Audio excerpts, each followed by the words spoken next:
첫 코너는 의견과 사설란을 집중적으로 읽어보는 오피니언 리더 시간이죠. 대전대 신문의 사설부터 볼게요. 두 개의 사설이 실려 있는데 먼저 볼 것은 코로나19 이후의 사회입니다. 미국 국무장관을 지낸 헨리 키신저는 코로나19 대유행이 끝나고 세계는 그 이전과 전혀 같지 않을 것이다 라고 했다.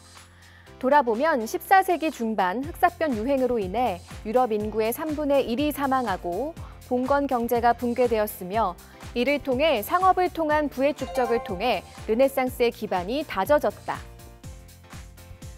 1차 세계대전 이후 발생한 1918년 스페인 독감은 상당한 노동력 감소를 초래해 자본 집약도 및 생산성 향상의 발판이 만들어졌으며 이때 자동차 및 항공산업이 발전하면서 세계화가 확산됐고 동시대에 온라인 또한 발전하면서 현재와 같은 인터넷, 스마트폰 등의 IT 혁명으로 이어졌다.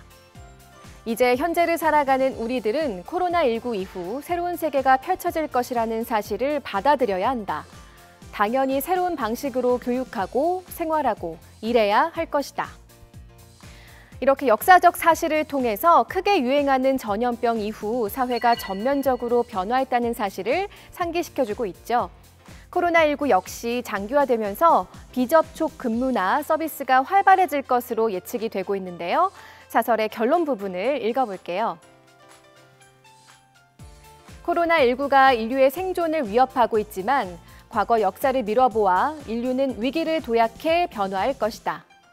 이러한 시대적 변화의 흐름을 순탄히 타기 위해 가장 시급한 것은 무엇인가?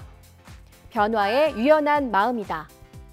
위기 속에서 과거 방식에 안주하지 않고 새로운 기회가 있음을 깨달아 적극적으로 변화해야 합니다.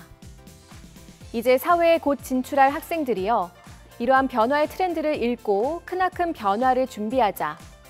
과거 숱한 전염병과 그로 인한 정치, 경제, 사회적 변화를 통해 발전, 변화했던 것처럼 우리도 지금의 위기를 극복할 수 있을 것이다.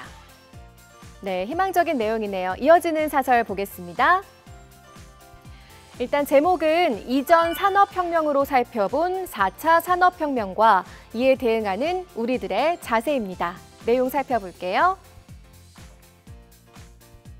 산업혁명은 약 10,000년 전 수렵 채집 생활을 하던 인류가 농경 생활을 하게 되는 농업혁명으로부터 시작한다. 이로 인해 늘어난 식량 생산은 인구가 늘어나고 도시화가 진행되는 결과를 야기했다. 이후 지난 250년 동안 일어난 세 번의 산업혁명은 인간이 가치를 만드는 방식을 바꿨으며 세상도 바꿨다. 19세기 사상가인 토머스 칼라일과 존 스튜어트 밀은 인간의 노력이 들어간 모든 활동들을 산업이라고 말한 것처럼 우리는 산업의 범위를 좀 더 확장시켜 이해할 필요가 있다. 18세기 중반부터 시작된 산업혁명은 인간의 노동력을 기계로 대체하는 큰 변화다. 철도 건설과 증기기관으로 대표되는 제1차 산업혁명, 전기를 사용하고 생산 조립 라인이 가동되기 시작하는 제2차 산업혁명에 이어 컴퓨터, 인터넷이 발달을 주도하는 제3차 산업혁명이 일어났다.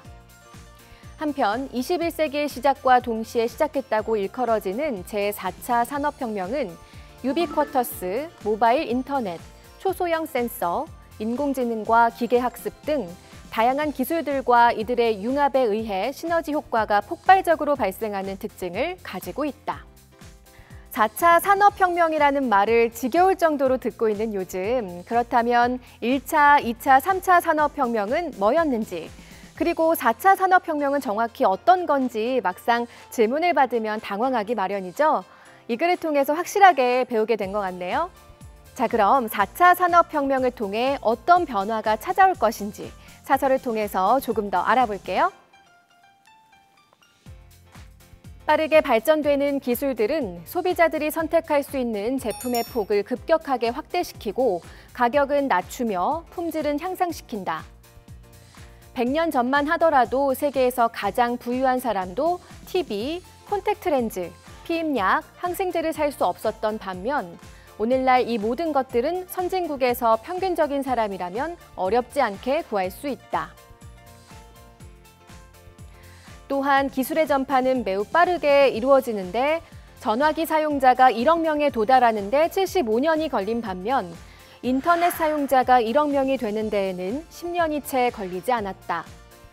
현재 인공지능 관련 기업이 기하급수적으로 등장하고 인수하는 과정을 거치고 있으며 우리 일상생활에서는 챗봇이 상담원을 대체하는 모습을 쉽게 볼 수 있다.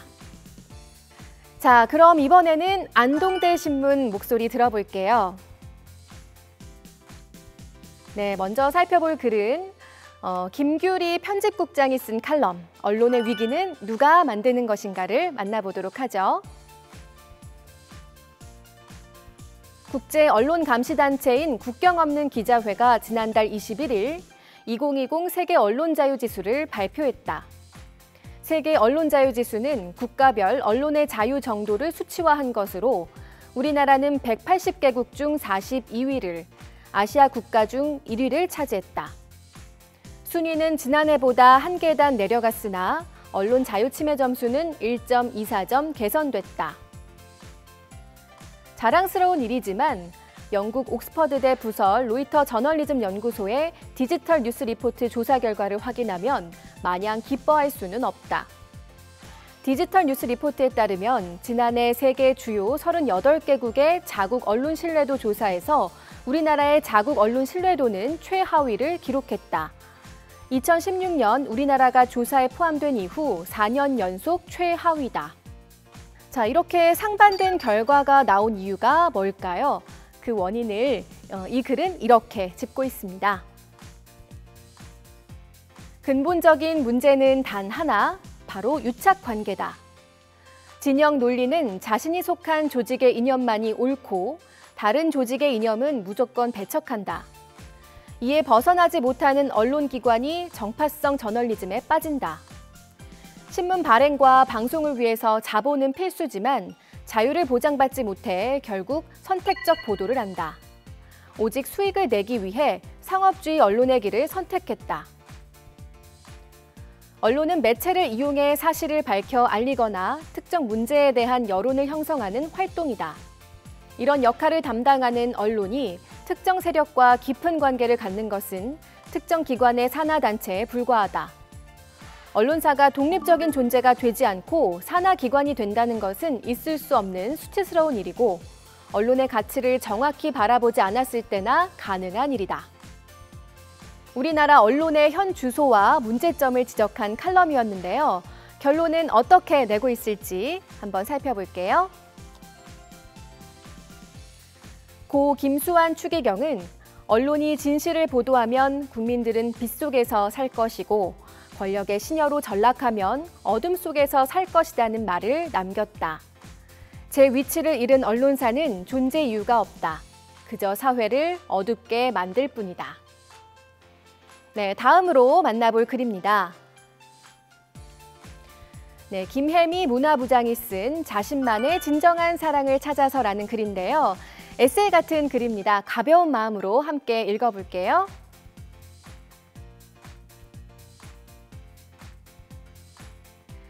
사랑이란 무엇일까?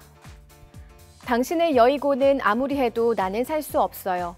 빨리 당신에게 가고 싶어요. 나를 데려가 주세요. 1998년 4월 14일 안동 정상동에 있는 이응태의 무덤에서 미투리와 함께 발견된 편지 내용 중 일부다. 편지는 그의 아내인 일명 원희 엄마가 쓴 것으로 추정되며 사별한 남편을 향한 절절하고도 애틋한 사랑을 담고 있다. 그 내용으로 당시 상황을 유추해보면 남편은 젊은 나이에 세상을 떠나 백년해로를 지키지 못하고 부인은 홀로 남아 원희와 뱃속 아기를 키운 것으로 보인다. 이 편지와 함께 발견된 미투리는 원희 엄마가 아픈 남편이 낫길 바라며 자신의 머리카락과 삼을 엮어 만든 집신이다. 그러나 이응태는 신을 신어보기도 전에 사별에 깊은 슬픔을 자아낸다. 정말 안타까울 따름이다. 하늘도 이 부부의 사랑 이야기가 절절했는지 400년이 지난 지금까지도 편지와 옷가지 그리고 원희 엄마가 사랑으로 만들었던 집신인 미투리는 썩지 않는다. 네, 정말 가슴 아픈 절절한 사랑 이야기네요. 기자는 이런 가슴 저린 절절한 사랑을 경험해보고 싶다는 마음을 드러냈는데요. 내용을 조금만 더 읽어볼게요. 사랑에는 다양한 유형이 있다. 육체적이고 관능적인 사랑, 곁에 오랫동안 머물면서 상대방에 대한 신뢰와 편안함 위에 쌓이는 사랑, 이성이 지배하는 사랑, 쉽게 만나고 쉽게 헤어지는 쉬운 사랑 등 이는 진정한 사랑을 찾기 위한 몸부림에서 나왔다고 생각한다. 예를 들어 누군가는 사랑했던 사람에게 큰 상처를 받았던 트라우마 때문에 정을 주지 않는 쉬운 사랑을 선택한다. 다른 누군가는 상대방이 차갑게 변해가는 모습을 본 경험이 있기 때문에 뜨겁고 열정적인 사랑만을 원한다. 또 다른 누군가는 항상 헤어짐을 두려워했기 때문에 안정적인 사랑을 바란다. 네, 이렇게 사랑에 대한 단상에 이어서 이영훈 문화부 기자가 쓴 글 만나보겠습니다. 네, 제목은 갈등의 골짜기 속에서라는 칼럼이네요. 사람 간의 인연에 대한 내용인데 크고 작은 갈등과 마찰을 겪는 인간관계를 바라보면서 이런 메시지를 전하고 싶다고 합니다. 사람은 사람과 함께 살아가야 한다. 생텍쥐페리의 소설 아리스로의 비행에는 이런 글이 있다. 사람은 혼자 살 수 없다. 육체가 쓰러지면 그전에는 깨닫지 못했던 것을 다시금 깨닫는다. 인간은 관계의 덩어리라는 것을, 오직 관계만이 인간을 살게 한다는 것을 참 공감되는 글이다. 사람은 마음의 문을 닫은 채 홀로 살아갈 수 없다. 당장은 피해도 좋다. 마음이 너무 쓰라리고 무너져 내릴 것 같다면 굳이 마주할 필요는 없다. 하지만 당신에게 상처를 주는 사람이 있다면 분명 기쁨을 주는 사람도 있다는 것을 잊지 말아야 한다. 네, 오피니언 나는 여기까지 읽어보도록 하고요. 다음 코너로 함께 이동할까요?